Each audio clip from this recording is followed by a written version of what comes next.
pastikan anda berada di Dewan Peperiksaan yang betul pada tarikh dan masa yang betul. 4.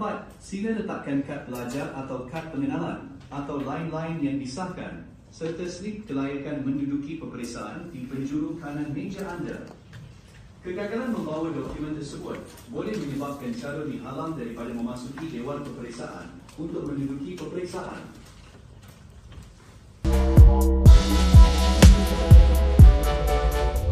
Calon dilarang membawa masuk dan keluar sebarang bahan atau peralatan, nota, telefon bimbit ke dalam Dewan Peperiksaan.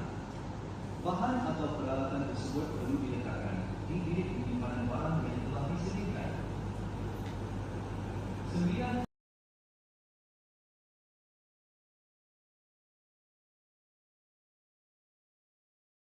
Breaking news. The use of video AI for briefing exam candidates is known as one of the best way to enhance the digital education in Malaysia. Dijalankan, calon tidak boleh berhubung dengan mana-mana calon lain masa peperiksaan melalui apa-apa juruacara.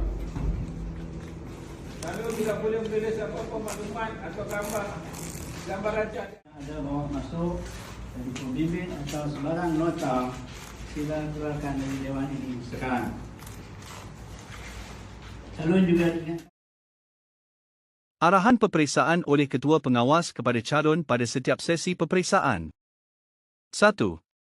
Semua calon diingatkan untuk menandatangan kehadiran di borang kehadiran calon yang disediakan di luar Dewan Peperiksaan.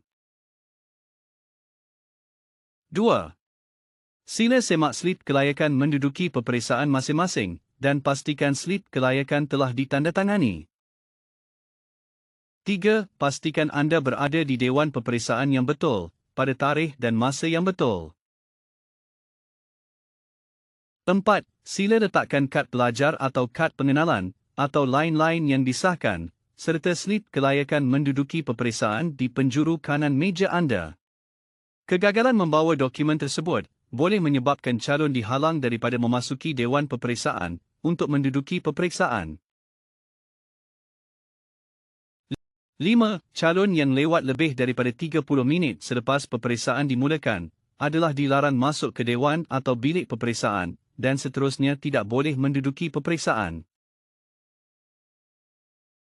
6. Calon yang lewat tetapi tidak melebihi 30 minit daripada waktu peperiksaan dimulakan dibenarkan menduduki peperiksaan tetapi tiada masa tambahan akan diberikan dan waktu tamat peperiksaan bagi kursus tersebut adalah sama dengan calon yang lain. 7. Calon dilarang untuk meninggalkan Dewan atau bilik peperiksaan dalam tempoh 30 minit selepas peperiksaan bermula dan 15 minit sebelum peperiksaan tamat. 8. Calon dilarang membawa masuk dan keluar sebarang bahan atau peralatan, nota, telefon bimbit ke dalam Dewan Peperiksaan. Bahan atau peralatan tersebut perlu diletakkan di bilik penyimpanan barang yang telah disediakan. 9. Calon juga diingatkan untuk tidak menipu atau cuba menipu semasa peperiksaan sedang dijalankan. 10. Calon tidak boleh berhubung dengan mana-mana calon lain semasa peperiksaan melalui apa-apa jua cara. 11. Calon tidak boleh menulis apa-apa maklumat atau gambar rajah di atas tangan atau di atas mana-mana bahagian tubuh badan yang lain atau di atas pakaian. 12. Jika anda perlu bantuan, sila angkat tangan. 13. Baca semua arahan dan semak butiran pada kertas soalan dengan teliti sebelum mula menjawab.